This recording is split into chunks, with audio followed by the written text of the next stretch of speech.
प्यारे छात्रों, मैं हूं डॉक्टर अनुपम तिवारी और आप देख रहे हैं महामना निःशुल्क क्लासेस। आज का टॉपिक है उत्तर प्रदेश की जनसंख्या के बारे में संक्षिप्त विवरण। और ये विवरण हम आपका बिना समय नष्ट किए ही शुरू करते हैं। और आओ देखें कि यूपी में जो जनसंख्या हुई थी 2011 में, अभी अगली जनसंख्या जो है प्रस्तावित है वो होगी 2027 में। हालांकि 2026 से ही इसका प्रथम चरण जो है शुरू हो गया है। इस बारे में हम जानते हैं कि क्या क्या आंकड़े हैं, और ये परीक्षा में आपके जो UP triple SSC AGT exam है या दूसरे एग्जाम है उनमें पूछा जाता है। तो आओ छात्रों जानते हैं सबसे पहले जनसंख्या क्या होती है। तो किसी भी भौगोलिक क्षेत्र में एक निश्चित समय पर निवास करने वाले लोगों की संख्या जनसंख्या कहलाती है।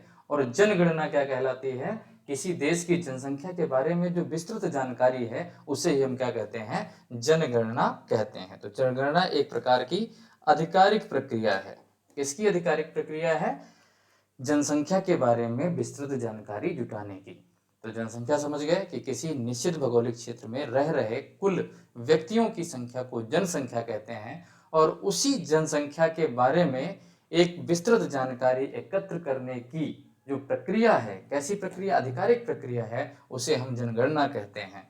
तो यह जनगणना एक निश्चित अंतराल पे होती है। और जनगणना से जो है हमें पता चलता है कि जो हमारी जनसंख्या है उसकी सोशियो इकोनॉमिक स्थिति कैसी है।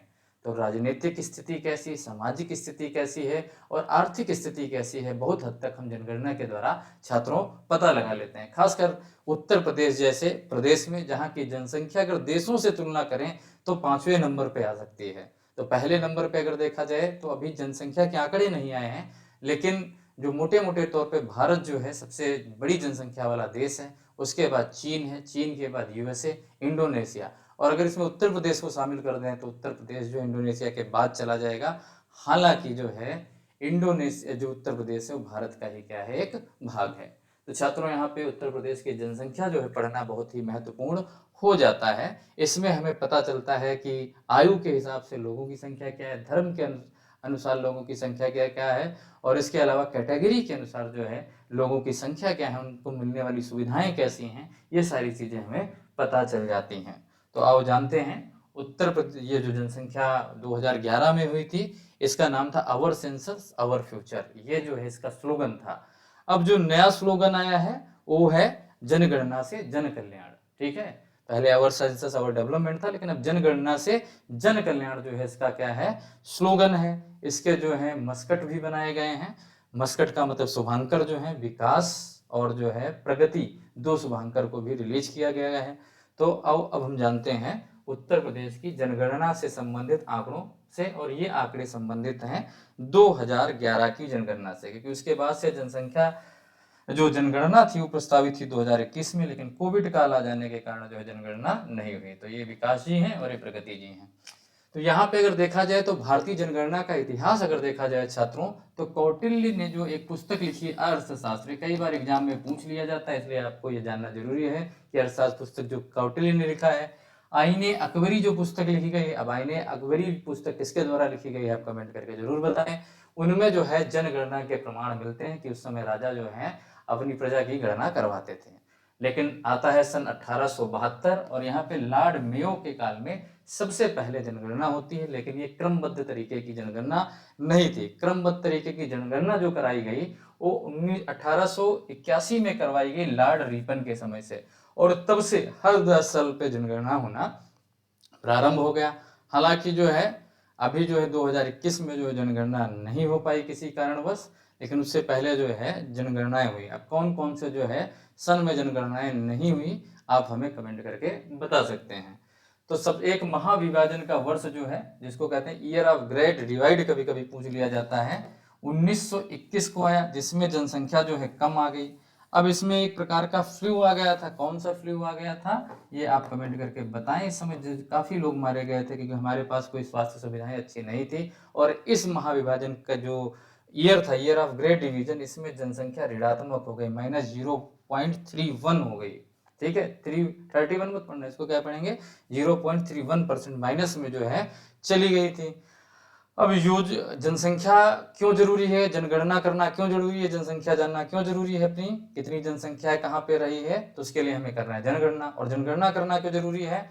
स्कूल, अस्पताल और बुनियादी ढांचे के विकास के लिए विवरण हमें प्राप्त हो जाता है कि अब इतने सारे लोग हो रहे हैं तो हमें ज़्यादा से ज़्यादा पढ़ने के लिए स्कूल बनाने होंगे, स्वास्थ्य का देख रेख करने के लिए हमें अस्पताल बनाने होंगे, या ज़्यादा से ज़्यादा जो है हमें सरकारी विभागों में क्या करना पड़ेंगे, लोगों को ज़्यादा भर्ती करना पड़ेगा या ज़्यादा सुविधाएं देनी पड़ेंगी, क्योंकि ये लोकतंत्र है, लोगों का लोगों के लिए जो है लोगों का एक क्या है, तंत्र है। अब इसके अलावा साथ में सीमांकन किया जा सकता है कि निर्वाचन क्षेत्र के निर्धारण को भी किया जा सकता है। अभी निर्वाचन क्षेत्र का जो निर्धारण हो रहा था, महिलाओं की भागीदारी बढ़ाई जा रही थी, उस बिल का क्या नाम था और किस कारण पास नहीं हुआ, ये आप कमेंट करके बता सकते हैं हमें।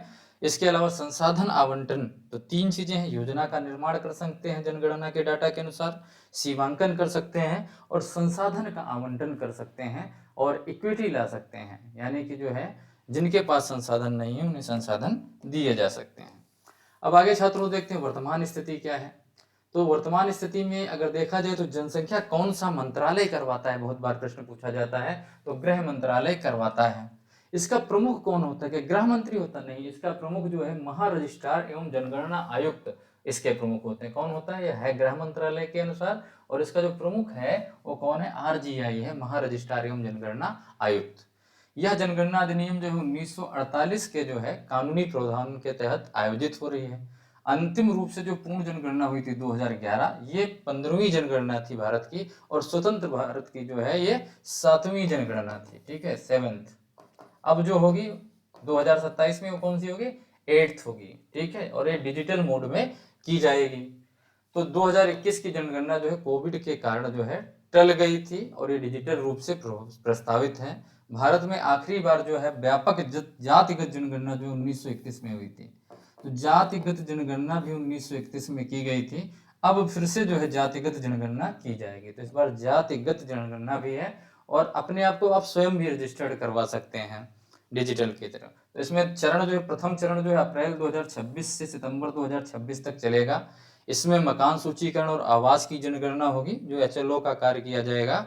और दूसरे चरण में जो है फरवरी 2027 में जो है इसमें जनसंख्या की गणना होगी, अर्थात जनगणना होगी, ठीक है। जनगणना के लिए मुख्य संदर्भित जो तारीख है वो 1 मार्च 2027 तय की गई है, यानी आने वाले डॉक्यूमेंट में यही बताया जाएगा कि 1 मार्च 2027 को इतनी भारत की जनसंख्या थी, इस कास्ट के इतने लोग थे, कितनी साक्षरता दर थी, कितने जो है मेल फीमेल थे, ये सब इसी डेट से दिए जाएंगे। इनको कहते हैं संदर्भ तिथि। तो ये तो बात अगर हम कर लें तो जनगणना के बारे में हमने जाना और किस प्रकार से जनगणना जो है शुरू की गई, कौटिल्य के अर्थशास्त्र से लेकर अभी तक की चीजें हमने जान ली। कुछ शब्दावली भी जनसंख्या से संबंधित हैं जिनको हम जान लेते हैं, जैसे जनसंख्या घनत्व। तो प्रति वर्ग किलोमीटर क्षेत्र में कितने औसत लोग रह रहे हैं उसको हम क्या कहेंगे, जनसंख्या घनत्व। यानी अगर भारत में देखा जाए तो हर एक वर्ग किलोमीटर काफी है, तो उस वर्ग किलोमीटर के अंदर अलग अलग जगहों पे अलग अलग जो है लोग रहेंगे, फिर उनका औसत निकाल लेंगे तो वही जनसंख्या घनत्व हो जाएगा। यूपी का जनसंख्या घनत्व जो है प्रति वर्ग किलोमीटर 829 है, जबकि भारत का जो है 382 है। यानी जनसंख्या घनत्व के मामले में उत्तर प्रदेश कहीं आगे है, उत्तर प्रदेश तीसरे नंबर पे, पहले नंबर पे बिहार है, ठीक है। अगर शिशु लिंगानुपात की बात करें तो 0 से 6 वर्ष के जो लोग होते हैं उनको शिशु कहा जाता है। कभी कभी एग्जाम में पूछ लिया जाता है शिशु किसे कहते हैं, 0 से 6, और ये भी एक वर्ष, और इस समूह में प्रति 1000 पुरुषों पर महिलाओं की जो है संख्या जो है वो शिशु लिंग अनुपात हो गई। यानी शिशुओं में पुरुष और महिलाओं का ही लिंग अनुपात जो है देखा जाता है। हालांकि ट्रांसजेंडर्स भी होते हैं, लेकिन 1000 पुरुष जो शिशु पैदा हुए, मेल शिशु पैदा हुए, उसमें कितनी महिलाओं की संख्या है उसे शिशु लिंगानुपात के नाम से हम जानते हैं। छात्रों अगर आगे देखें, बढ़ते हैं हम, तो CBR देखते हैं, क्रूड जो है बर्थ रेट, अशोधित जन्म रेट, प्रतिवर्ष जो है 1000 संख्या पर जीवित जन्मों की संख्या है। और वहीं जो है मृत्यु दर जो है 1000 जनसंख्या पर होने वाली शिशुओं की मृत्यु दर जो है, क्रूड जो है डेथ रेट है।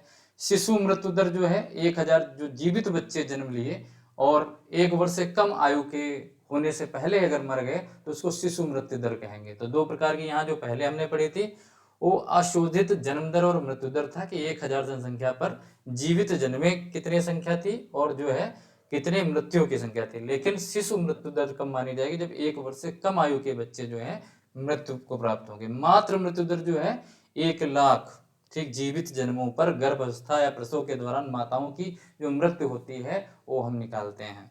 इसी तरीके से जो है कुल प्रजनन दर जो है, टोटल फर्टिलिटी रेट जो है एक महिला द्वारा अपने प्रजनन काल में अब महिला का जो प्रजनन काल माना गया है 15 से 49 वर्षों तक माना गया, पूछा जा सकता है आपसे। तो कितने औसत बच्चे जन्म देती हैं महिलाएं, तो उसी को कहते हैं कुल प्रजनन दर। दशकीय वृद्धि की बात करें तो पिछले 10 वर्षों में जनसंख्या वृद्धि जो प्रतिशत में हुई है वो दशकीय वृद्धि कहलाती है।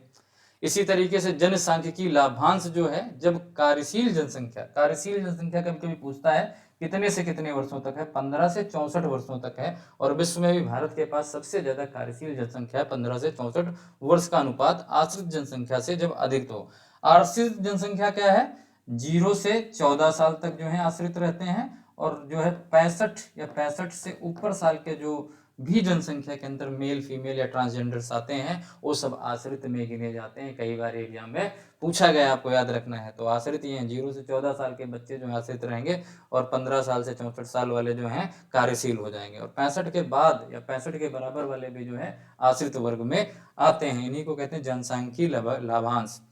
आश्रितता अनुपात, कार्यशील जो जनसंख्या है उस पर जो आश्रित है 0 से 14 और 65 के ऊपर वाले जनसंख्याओं का जो अनुपात होता है उन्हें आश्रितता अनुपात बोलते हैं। जीवन प्रत्याशा, लाइफ एक्सपेक्टेंसी जो है, जन्म के समय औसत जीवित रहने की अवस्था जो है लाइफ एक्सपेक्टेंसी कहलाती है। साक्षरता दर 7 वर्ष से अधिक, साक्षरता दर किसकी निकालते हैं, जो 7 वर्ष से अधिक आयु के व्यक्ति जो पढ़ लिख और समझ सकता है उसको साक्षर बोलते हैं।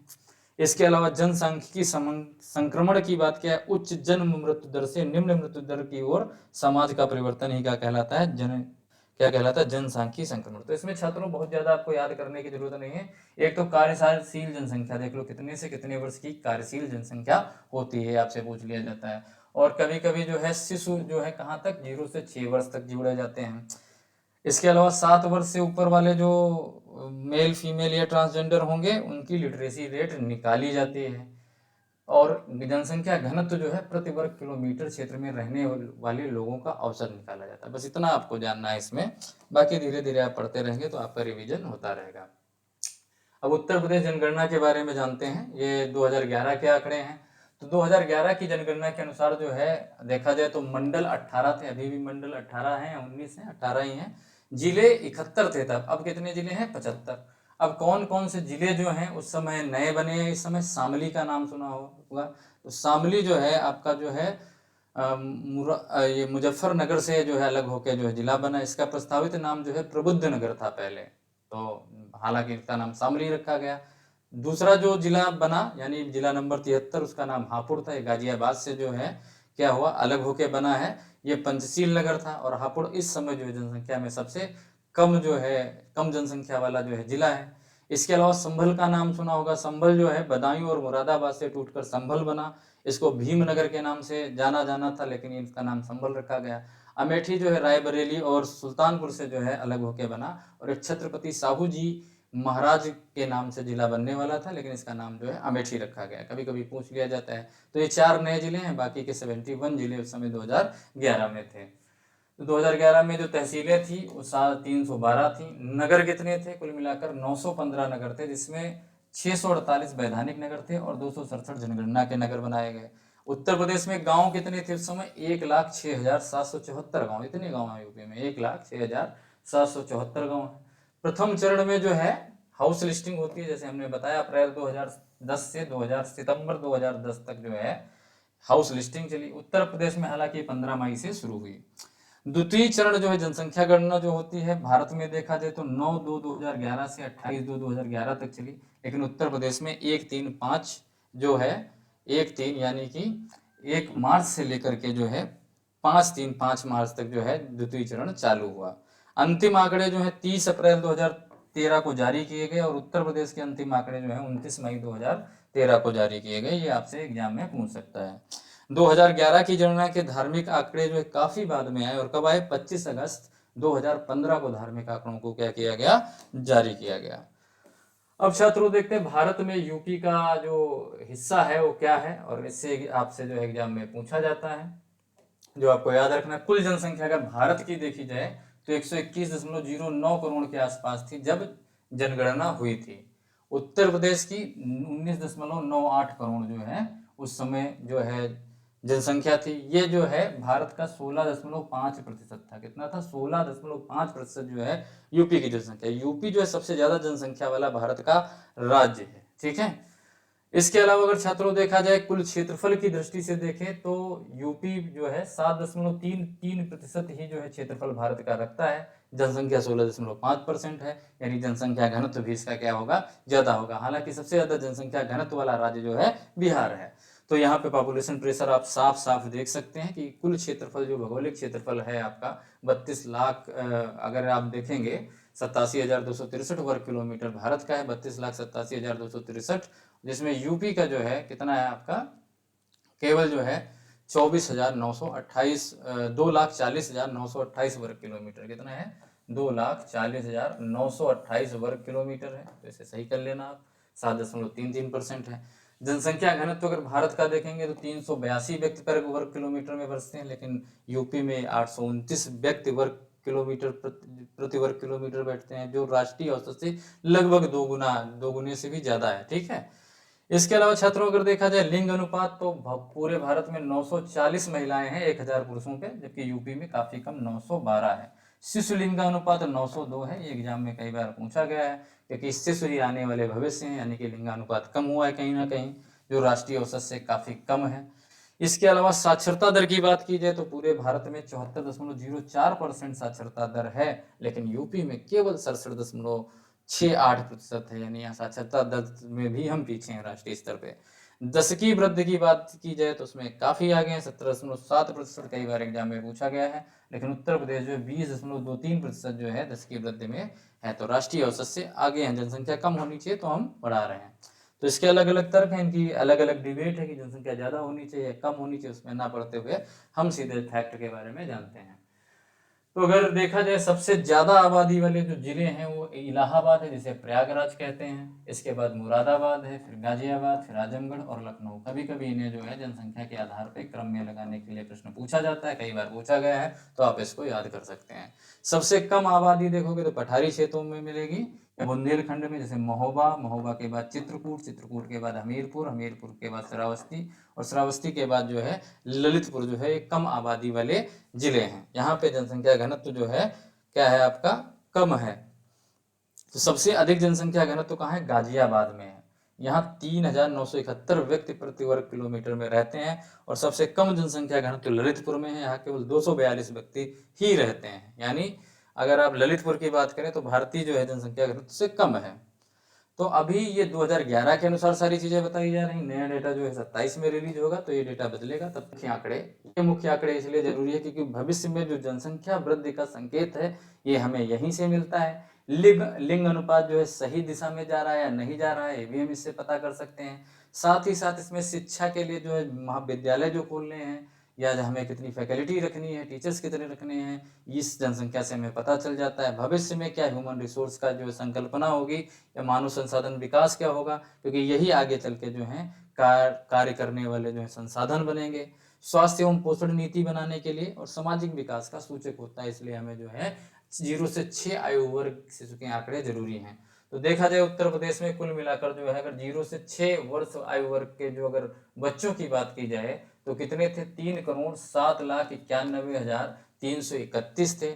इसमें से जो है 3 करोड़ के बाद 1,61,85,581 जो है इसमें बालक पुरुष थे, और जो है अगर देखा जाए तो यहाँ पे 1,46,00,000, अगर यहाँ पे देखा जाए 1,46,05,750 महिलाएं थी, यानी जो शिशु लिंगानुपात है वो कितना है, 902 है। तो शिशुओं में लिंगानुपात काफी कम है, तो इसलिए इस पे क्या बढ़ाने की क्या है, जरूरत है।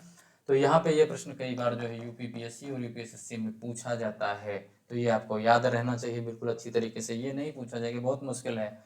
शिशु जनसंख्या के अनुपात में जो है क्या हुई है, गिरावट हुई है। 2001 की तुलना में ये 3.59% की गिरावट देखी गई है। 2001 में ये लगभग 19% थी। अब 19% से 3.59% जो है घटा दो तो उतनी 2011-10 की वृद्धि आपको दिखाई देगी। तो यहाँ पे अगर देखा जाए तो सर्वाधिक शिशु जनसंख्या वाले जिले कौन से हैं, तो सबसे ज्यादा शिशु जो है प्रयागराज में, मुरादाबाद में, और तीसरे नंबर पे सीतापुर में, फिर आजमगढ़ और बरेली में है। न्यूनतम शिशु जनसंख्या कहाँ हुई, महोबा, हमीरपुर, चित्रकूट, बागपत और औरैया में है। सर्वाधिक शिशु प्रतिशत वाला जिला जो है कौन सा है? बहराइच है। तो सबसे ज्यादा प्रतिशत में कहाँ से हुए हैं?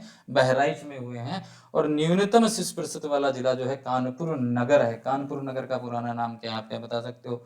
उत्तर प्रदेश बनाम राष्ट्रीय औसत जो है क्या है? यूपी में शिशु जो है जनसंख्या कितनी है? 15.41% है। किससे? राष्ट्रीय औसत से जो है अधिक है 13.6%। तो राष्ट्रीय में अगर देखा जाए तो कुल जनसंख्या के 13.6% शिशु हैं, लेकिन उत्तर प्रदेश में जो शिशु हैं वो जनसंख्या के कुल 15.41% जो है क्या है?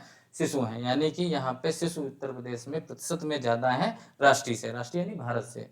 और कुल मिलाकर अगर देखा जाए सर्वाधिक शिशु प्रतिशत वाला जिला हमने क्या बताया? बहराइच। आपको याद रखना 18.77% जो है यहाँ पे है। और न्यूनतम जो है कौन सा है? कानपुर नगर है। 11.13% जो है टोटल जनसंख्या के शिशु हैं। अगला देखें जनसंख्या वृद्धि दर। 2011 में उत्तर प्रदेश की जनसंख्या वृद्धि दर जो है वो कितनी है? 17.70% जो है किसकी थी? ये भारत की। भारत की कितनी थी? 17.70% जो है। और यूपी की कितनी रही? 20.23%। तो यूपी में जो जनसंख्या वृद्धि हुई कितनी हुई? 20.23%। ये किससे अधिक है? जो हमारा भारत की टोटल कितनी है? 17.70%। ये इंडिया की टोटल है और ये जो है यूपी की है। ठीक है, ये ध्यान रखना है। शहरी बनाम ग्रामीण वृद्धि में देखा जाए तो उत्तर प्रदेश के शहरी क्षेत्रों के दशकीय वृद्धि जो है 28.82% रही और ग्रामीण क्षेत्रों की वृद्धि 17.97% से काफी अधिक है। यानी शहरी जनसंख्या ज्यादा बढ़ गई कंपेयर टू ग्रामीण जनसंख्या। ग्रामीण लोग शहर में आने लगे। पुरुष बनाम महिला वृद्धि अगर देखा है तो महिलाओं की वृद्धि जो है दर 21.23% रही और पुरुषों की वृद्धि दर जो है 19.31% से अधिक रही, जो लिंगानुपात में सुधार का कारण बना। लिंगानुपात में यानी कि सुधार हुआ है। तो उत्तर प्रदेश का औसतन जनसंख्या घनत्व कितना हमने बताया था? 829 है। राष्ट्रीय जनसंख्या घनत्व कितना बताया था? 382। ठीक है। सबसे ज्यादा जनसंख्या घनत्व कहाँ का है? बिहार का है। बिहार के बाद जो है पश्चिम बंगाल का है। पश्चिम बंगाल के बाद केरल का है और केरल के बाद जो है उत्तर प्रदेश का सबसे ज्यादा जो है जनसंख्या घनत्व है। यानी जनसंख्या घनत्व की दृष्टि में उत्तर प्रदेश चौथे नंबर पे है, ना कि तीसरे नंबर पे। ठीक है, अब ये सुधार लेना, ये एग्जाम में पूछ सकते हैं कला। और आपको जो है जनसंख्या घनत्व के आधार पे जो है आरोही या अवरोही क्रम में लगाने के लिए कह सकते हैं। अब छात्रों अगर आगे देखें, थोड़ा सा इसको ऊपर करते हैं। यहाँ पे जो है डेंसिटी की बात हो रही है तो सबसे ज्यादा जो है जनसंख्या घनत्व अगर देखा जाए तो गाजियाबाद का है, दूसरे नंबर पे वाराणसी का है और तीसरे नंबर पे लखनऊ का है। लोवेस्ट डेंसिटी की बात करें तो ललितपुर, सोनभद्र और हमीरपुर में जो है लोवेस्ट डेंसिटी आपको दिखाई देगी। वहीं जो है ग्रोथ जो है सबसे ज्यादा कहाँ हुई जनसंख्या की अगर देखा जाए तो 49.1% जो है जनसंख्या की ग्रोथ हुई है गौतम बुद्ध नगर में। गाजियाबाद में 41.3% हुई है और श्रावस्ती में 30.5% ग्रोथ रेट होता है। बॉटम जो ग्रोथ रेट पे है वो कानपुर नगर में सबसे कम जो है जनसंख्या की ग्रोथ हुई 9.9%। हमीरपुर में 11.1% और बागपत में 11.9%। यानी कि कानपुर, हमीरपुर और बागपत जो है सबसे कम ग्रोथ रेट वाले, पॉपुलेशन ग्रोथ रेट वाले जिले हैं। सबसे ज्यादा वाले गौतम बुद्ध, गाजियाबाद और श्रावस्ती हैं। ठीक है, क्योंकि अब आगे देखते हैं साक्षरता दर की बात आती है। भी एक बहुत ही महत्वपूर्ण डेटा है जिसको जानना चाहिए आपको। अगर हम साक्षरता दर की बात करें तो कुल मिलाकर 67.7% जो है साक्षरता दर जो है किसमें पाई गई है? आपकी उत्तर प्रदेश में पाई जाती है, जो पहले जो थी 56.3% थी। यानी आप सीधे सीधे देख सकते हैं कि यहाँ पे काफी वृद्धि हुई है। लगभग 11 दशमलव जो है 2% की वृद्धि देखी गई है। मेल की साक्षरता दर उत्तर प्रदेश में ज्यादा है, 77.3% है और फीमेल की 57.2% साक्षरता दर है, जिससे पता लगता है कि 2011 तक जो है फीमेल कैंडिडेट्स को पढ़ाने में कमी रुचि दिखाई गई मेल की तुलना में। इसके अलावा अगर छात्रों देखा जाए तो अर्बन वर्सेस रूरल की अगर लिटरेसी रेट देखी जाए तो लिटरेसी रेट जो है अर्बन एरिया यानी कि जिसे आप ब्लैक से देख रहे हैं उसकी ज़्यादा है, 75.1% है, जबकि रूरल एरिया की 65.5% ही है। मेल अर्बन एरिया के ज़्यादा पढ़ते हैं 80.4% और जो रूरल एरिया उसके मेल जो है 76.3% पढ़ते हैं। वहीं अगर देखा जाए तो सबसे ज़्यादा अंतर आपको फीमेल पॉपुलेशन की लिटरेसी मिलेंगे। अर्बन एरिया में 69.2% फीमेल जो हैं लिटरेट हैं, जबकि रूरल एरिया में ओनली 53.7% ही लिटरेट हैं। ठीक है, तो यहाँ पे आप देख सकते हैं। इसके अलावा महिला साक्षरता में जो है राज्य की रैंक कितनी, 31th रैंक है। अगर और उत्तर प्रदेश का भारत में साक्षरता के वे 29, अगर केंद्र शासित और राज्य दोनों को मिला लें तो 29th रैंक है पूरे उत्तर प्रदेश की किसमें, लिटरेसी में। और महिला साक्षरता में और गिर जाती, 31वीं रैंक हो जाती है। कितनी हो जाती है, 31st रैंक। उत्तर प्रदेश राष्ट्रीय औसत 74 से पीछे है, लेकिन अगर देखा जाए 2001 और 2011 के बीच का जो समय रहा, जो दशकीय समय रहा, उसमें तीसरा सबसे बड़ा लिटरेसी में बढ़ता हुआ राज्य है। तो काफ़ी ज़्यादा जो है लिटरेसी रेट यूपी में बढ़ा है, भले ही इसकी रैंकिंग 29 क्यों ना हो। दशकीय वृद्धि की अगर बात करें तो 1991 से 2001 में जो है लिटरेसी सबसे ज़्यादा जो है 15.56% बढ़ी। वही जो है क्या कितनी हो गई है, 40.71 से जो है 56.27% हो गई। दशक जो था 1961 और 1971 का, इसमें साक्षरता में सबसे कम वृद्धि दर हुई, केवल 2.19% हुई। तो दशक के हिसाब से अगर छात्रों आपसे प्रश्न पूछा जाए कि सबसे ज्यादा जो है साक्षरता किस दशक में बढ़ी, तो 1991 से 2001 में। सबसे कम कब बढ़ी, 1961 से 1971 में। ठीक है, अगर फिर यहाँ पे देखते हैं थोड़ा सा इस ग्राफ को, दो ग्राफ को समझते हैं। ये ग्राफ क्या बता रहे हैं कि सबसे ज्यादा लिटरेसी परसेंटेज कहाँ पे है, तो गौतम बुद्ध नगर में ओवरऑल लिटरेसी सबसे ज्यादा है 80.12%। इसके बाद कानपुर नगर आता है और उसके बाद औरैया में जो है ओवरऑल लिटरेसी सबसे ज्यादा है। मेल लिटरेसी सबसे ज्यादा कहाँ पे है, सेम है गौतम बुद्ध नगर में, लेकिन औरैया मेल लिटरेसी में दूसरे नंबर पे और इटावा तीसरे नंबर पे आता है। फीमेल लिटरेसी में अगर देखा जाए सबसे ज्यादा फीमेल लिटरेसी में कानपुर आगे है। कानपुर की महिलाएं जो हैं पढ़ने में आगे हैं लिटरेसी में। वहीं दूसरे पे जो है लखनऊ और तीसरे पे गौतम बुद्ध नगर में जो है महिलाएं काफी ज्यादा साक्षर हैं। बॉटम वाले भी हैं यहाँ पे कुछ लोग, जैसे श्रावस्ती जो है, यहाँ लिटरेसी रेट सबसे कम है। एग्जाम में पूछता है क्यों सबसे कम इसमें लिटरेसी रेट है और क्या कारण है, इन पे गहन चिंता की जरूरत है। बहुत सारे अभियान और योजनाएं बनाने की जरूरत है। श्रावस्ती, फिर बहराइच, फिर बलरामपुर आता है।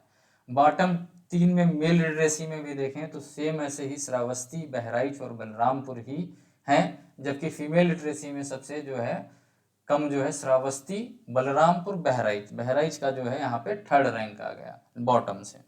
तो ये चीज डेटा आपको जानने हैं। तो आप सबसे ज्यादा लिटरेसी वाला जो टॉप ओवरऑल लिटरेसी में गौतम बुद्ध नगर है, जो कि मेल में भी है, लेकिन फीमेल में जो है कानपुर नगर है। ये क्वेश्चन पूछा जा सकता है। अब बात आती है लिंगानुपात की, मेल और फीमेल। आप ये पता होगा, ये फीमेल है और ये मेल का चिन्ह निशान है। तो सेक्स रेशियो जो है यूपी में अगर देखा जाए तो कितना हो गया है इस समय, 1000 पुरुषों पे 912 जो है फीमेल हैं।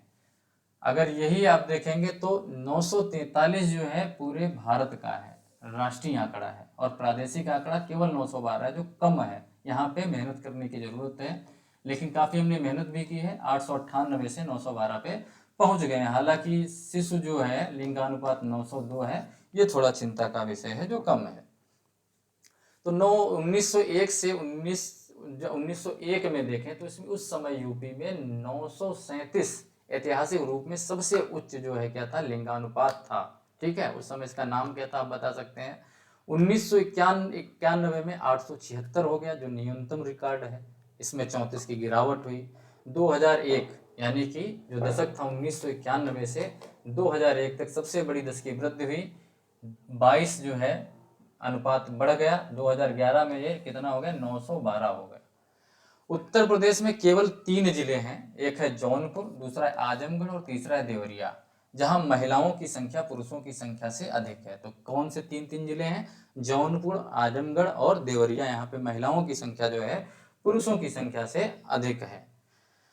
लिंगानुपात के मामले में राज्य और केंद्र शासित प्रदेशों में जो रैंक है यूपी की, अगर राज्य केवल राज्यों की बात करें तो 22वीं रैंक है, और केंद्र शासित प्रदेश अगर इसमें छात्रों जोड़ देंगे तो 26 हो जाती है। ठीक है, सामान्य लिंगानुपात बढ़ रहा है, लेकिन शिशु लिंगानुपात जो है घट गया, एक चिंता का विषय है। ठीक है, ग्रामीण लिंगानुपात जो है 918 है, जो 904 से 14 अंक बढ़ा है। वहीं शहरी लिंगानुपात केवल 894 है, जो 18 अंक बढ़ा तो है लेकिन गांव की तुलना में कम है। तो यहाँ पे कुछ आंकड़े हैं जिन्हें हम देख लेते हैं। जो है सबसे ज्यादा जो है अनुपात जो है जौनपुर में पाया जाता है, 1024 फीमेल हैं प्रति 1000 पुरुषों पे। ठीक है, इसके बाद आजमगढ़ में 1019 और देवरिया में 1017। कई बार एग्जाम में पूछा जाता है। तो जौनपुर में सबसे ज्यादा महिलाएं हैं पुरुषों की तुलना में अनुपातिक रूप में। सबसे कम वाले कौन से हैं? गौतम बुद्ध नगर है, 851 महिलाएं प्रति 1000 पुरुष। वहीं हमीरपुर बागपत में जो है 861 है, और तीसरी रैंक पे कानपुर और बांदा है 863 के साथ। अगर चाइल्ड सेक्स रेशियो की बात करें तो सबसे ज्यादा जो है बलरामपुर में है, 950 महिलाएं 1000 जो है पुरुषों पे। और बॉटम में सबसे ऊपर जो है बागपत है, बागपत का जो है चाइल्ड सेक्स रेशियो काफी कम है। वहीं अगर छात्रों ये हुई बात, और यहाँ पे जो है एक जो है यूपी रीजन वाइज पॉपुलेशन और सेक्स रेशियो की अगर बात करें तो रिलीजन वाइज यहाँ दिया गया है। ये थोड़ा सा अगर बढ़ा के देखें तो क्या पाएंगे हम? हिंदू की आबादी अगर देखी जाए 79.73% है, और कुल मिलाकर इसमें जो सेक्स रेशियो है वो 1000:907 है। मुस्लिम में जो है आबादी लगभग 19.26% है, सेक्स रेशियो जो है इसका 937 है, यानी हिंदू से ज़्यादा है। वहीं सिख में देखा जाए तो काफ़ी कम सेक्स रेशियो। किस रिलीजन में सबसे कम सेक्स रेशियो है? तो वो है सिख। आपसे पूछा जाए तो आप इसे बता सकते हैं। ठीक है, सबसे अधिक जो है सेक्स रेशियो जो है किस रिलीजन में पाया जाता है? तो आप क्या बताओ? क्रिश्चियन में सबसे अधिक है। इसके बाद जो है जैन के बाद जो है मुस्लिम। तो यहाँ पे जो है सेक्स रेशियो की बात जो है रिलीजन वाइज हो गई। आगे अगर छात्रों पढ़ते हैं नगरीय और ग्रामीण जनसंख्या के बारे में, ये भी जानना बहुत ही ज़्यादा हम लोगों के लिए जरूरी है कि नगरीय न्यूनतम जो 3 जिले संख्या में है, सबसे कम नगरीय जनसंख्या जो है श्रावस्ती में रहती है, फिर इसके बाद चित्रकूट में, फिर इसके बाद कौशाम्बी में। ठीक है, सबसे कम वाले हैं अर्बन पॉपुलेशन में।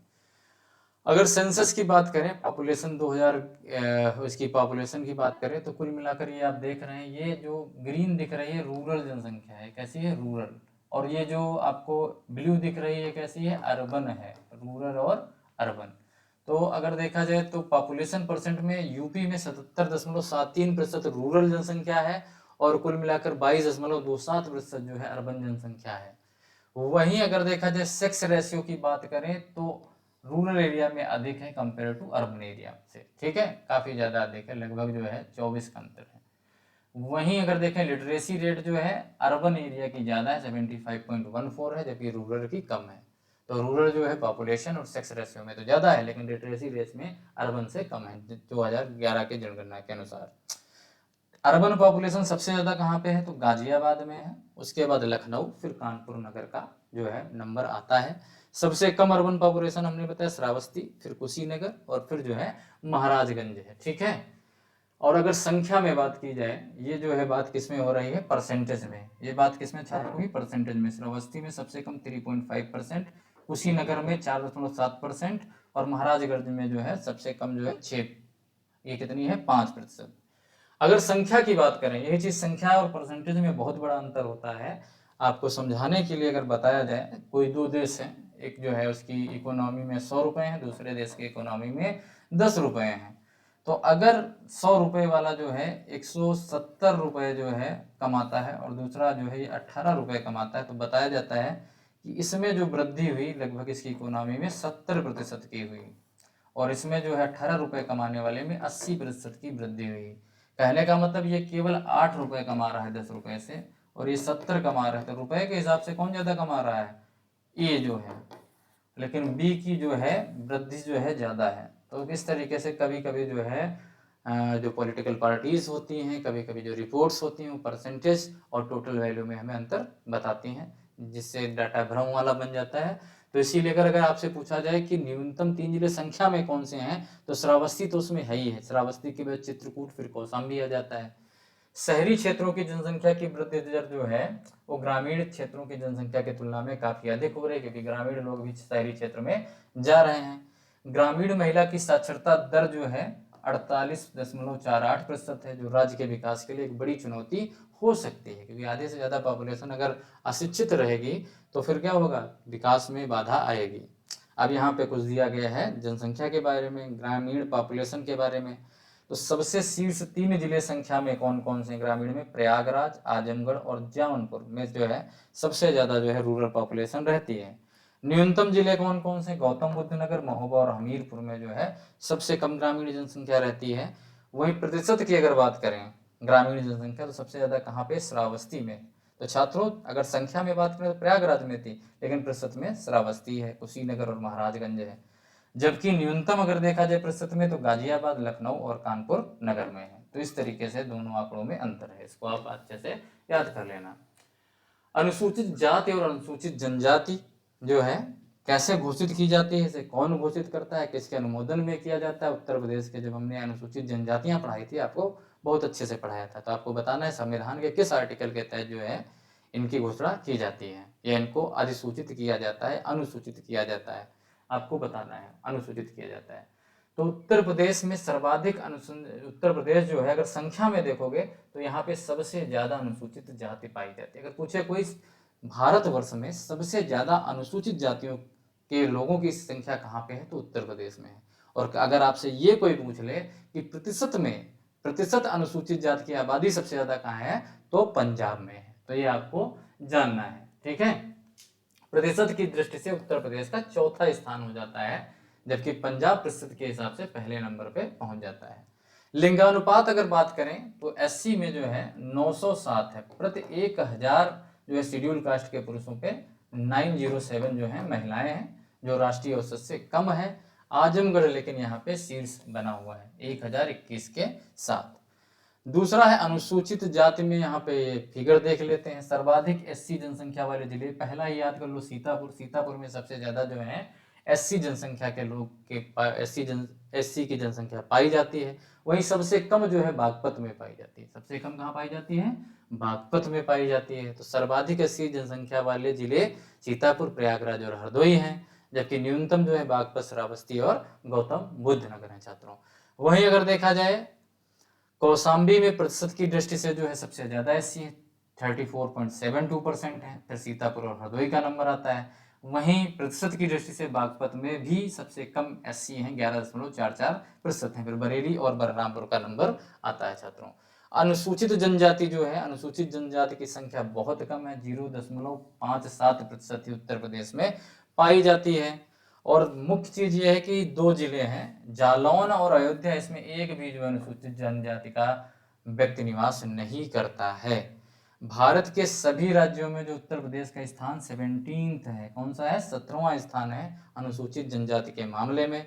लिंगानुपात हालांकि बहुत अच्छा, तो कहेंगे 951 जो है इसका क्या है, लिंगानुपात देखा गया है, जबकि देश में जो है 957 है, फिर भी जो है काफी करीब है राष्ट्रीय के। साक्षरता दर जो है केवल 59.1% है, जिसे बढ़ाने की जरूरत है।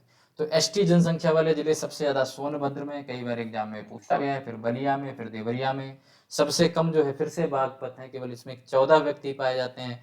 फिर कन्नौज और बदायूं में है। और आपको ये भी पता है कि जालौन और अयोध्या में कोई भी एसटी नहीं है, ठीक है। प्रतिशत की बात करें तो सोनभद्र में प्रतिशत सबसे ज्यादा है, फिर ललितपुर और देवरिया में है, जबकि बागपत, कन्नौज और बदायूं में कब सबसे कम प्रतिशत पाया जाता है। तो बागपत एक ऐसा जिला है जिसमें एससी और एसटी की पॉपुलेशन सबसे कम पाई जाती है। सीतापुर में एससी की पॉपुलेशन सबसे ज्यादा है, आपको पता हो गया। अब आगे चलें छात्रों, देखते हैं इस डेटा को। कार्य सहभागिता का विस्तृत विभाजन जो है कब किया गया, इसका जो है पीडीएफ हम अभी ग्रुप में डाल देंगे आपके यूपीएससी वाले में। कार्य सहभागिता का विस्तृत विभाजन जो है क्या है, तो औसत कार्य सहभागिता दर जो है उत्तर प्रदेश में 32.9% जो है लोग जो है कार्य में सहभागिता है। ग्रामीण कार्य सहभागिता दर 33.4% ही है। नगरीय कार्य सहभागिता दर 31.2% है। कुल कामगारों में पुरुषों का हिस्सा ज्यादा है, महिलाओं का हिस्सा बढ़ाने की जरूरत है। महिलाओं का हिस्सा जो है केवल 24.3% है और पुरुषों का 75.7% है। तो कामगार जितने हैं उसमें 59.3% जो है कृषि क्षेत्र यानी या तो कृषक है या तो खेतीहर मजदूर हैं। तो इसमें सेवाओं वगैरह में जो है बढ़ाने का क्या है, आपका आंकड़ा जरूरी है। तो लगभग जो है औसत कार्य सहभागिता दर जो है केवल 32.9% है, जो कि काफ़ी कम है, ठीक है। अगर यहाँ पे देखें तो मार्जिनल वर्कर जो हैं 32.2% हैं। कुल वर्कर में भी देखेंगे तो 32.2% ऐसे लोग हैं जिनको 6 महीने का रोजगार नहीं मिलता है, जिनको 6 महीने का रोजगार नहीं मिलता है। और 67.8% लोग जो हैं 6 महीने से अधिक रोजगार पाते हैं। ये पूछा जा रहा है, रोजगार की चिंता वाली बात है। वहीं पे अगर देखा जाए कौन से डिस्ट्रिक्ट्स हैं उनके बारे में दिया जाए तो टॉप से जो है वर्सेस बॉटम डिस्ट्रिक्ट की अगर बात करें तो 39.6% जो है WPR के साथ जो है चित्रकूट पहले स्थान पे, दूसरे पे जो है सोनभद्र और तीसरे पे महोबा है। जबकि लोएस्ट की अगर बात करें तो सबसे कम जो है WPR जो है कहाँ का है, देवरिया का है, फिर मऊ और गाजीपुर का है। जेंडर वाइज अगर वर्ग देखा जाए तो मेल 53.26% और फीमेल जो है 25 कितना 51% जो है महिला कामगारों का हिस्सा है। हालांकि ये हिस्सा यहाँ से 2011 के सेंसस के अनुसार ये है, ठीक है। अगला अगर छात्रों देखें तो अन्य आंकड़े हैं जो आपके एग्जाम में पूछे जा सकते हैं। जैसे उत्तर प्रदेश देश में कुल स्लम आबादी के मामले में कौन सा नंबर है, स्लम आबादी जो चौथे नंबर पे आपसे एग्जाम में पूछ सकता है। राज्य में सबसे ज्यादा स्लम आबादी कहाँ पे पाई जाती है, आपसे प्रश्न कई बार एग्जाम में पूछा गया है। तो सबसे ज्यादा स्लम आबादी जो है कहाँ पे है, मेरठ में है। कहाँ पे है छात्रों, मेरठ में है, फिर आगरा में है और फिर कानपुर में है। उत्तर प्रदेश की औसत वार्षिक जनसंख्या वृद्धि लगभग जो कितनी है, 1.85% जो है वार्षिक रूप से बढ़ती है, ठीक है। उत्तर प्रदेश में सिख समुदाय का सबसे कम लिंगानुपात हमने आपको बताया था 8:8:5 है। ईसाई समुदाय में सबसे अच्छा लिंगानुपात है, भी आपको बताया था। राज्य में सबसे अच्छी जो किस समुदाय की साक्षरता दर है, तो जैन समुदाय की सबसे अच्छी साक्षरता दर है। उत्तर प्रदेश की कुल जनसंख्या का लगभग 2.08% हिस्सा जो है विकलांगता की श्रेणी में आता है। ये आपको जानने की जरूरत है। विकलांगता या विकलांग कल्याण योजना इसी अनुपात में बनाई जाती है। 2.08% जो है विकलांगता की श्रेणी में आता है। और सबसे अधिक जो है दृष्टिबाधित हैं, ब्लाइंड जो हैं, विकलांग या दिव्यांग, इनका नया नाम क्या, दिव्यांग लोग हैं।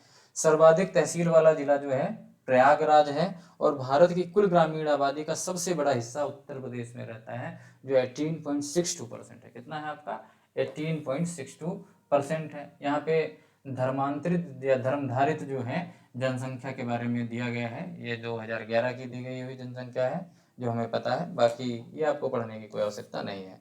अब आते हैं आखिरी में प्रश्न और उनके उत्तरों के बारे में जान लेते हैं।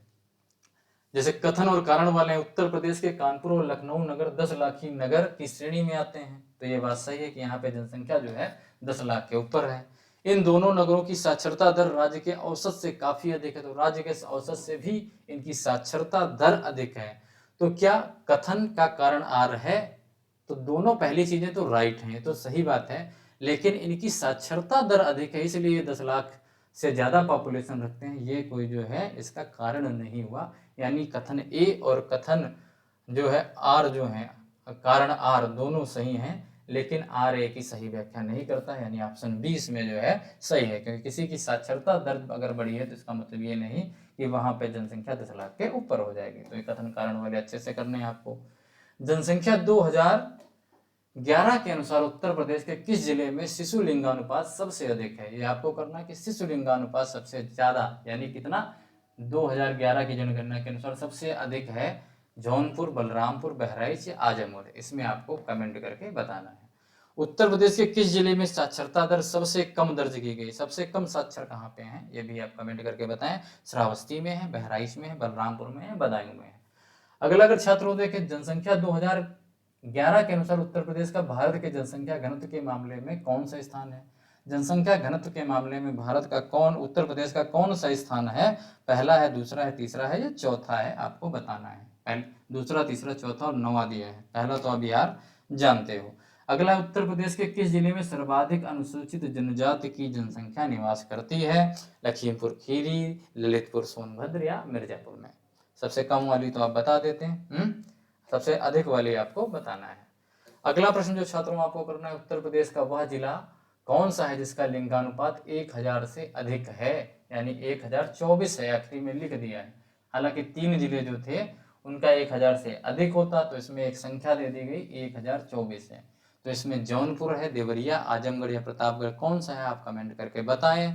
किस दशक में उत्तर प्रदेश की जनसंख्या में ऋणात्मक वृद्धि देखी गई है? ये मैं बता देता हूँ। भारत और उत्तर प्रदेश दोनों में जो है ऋणात्मक वृद्धि दर कब देखी गई थी, किस दशक में? 1911 से 1921 वाले दशक में। कथन ए है, उत्तर प्रदेश के पश्चिमी जिलों में साक्षरता दर पूर्वी जिलों की तुलना में सामान्यतः अधिक पाई जाती है। ये बिल्कुल बात सही कि पश्चिमी जिले आप देखे थे साक्षरता दर उनमें ज्यादा थी कंपेयर टू जो है पूर्वी जिले थे। पश्चिमी उत्तर प्रदेश में नगरीकरण का स्तर और प्रति व्यक्ति आय पूर्वी उत्तर प्रदेश से अधिक है। जब नगरीकरण होगा, प्रति व्यक्ति आय बढ़ेगी, तो लोग जो है शिक्षा पे ध्यान देते हैं। यानी कथन और कारण दोनों सही हैं, और कारण जो है कथन की सही व्याख्या करता है। तो इस तरीके से जो है आप ये सारे क्वेश्चन हो गए। जो मुख्य मुख्य आपको प्रश्न थे वो हमने बता दिए हैं, और साथ में इनसे कौन कौन से प्रश्न आ सकते हैं। लिंगानुपात से संबंधित आ सकते हैं, भारत से कंपेरिजन के संबंध में रैंक वाले प्रश्न आ सकते हैं। तो आप लोग इनको एक बार फिर से पढ़िए। महामना आपकी मनोकामना पूरी करें। धन्यवाद।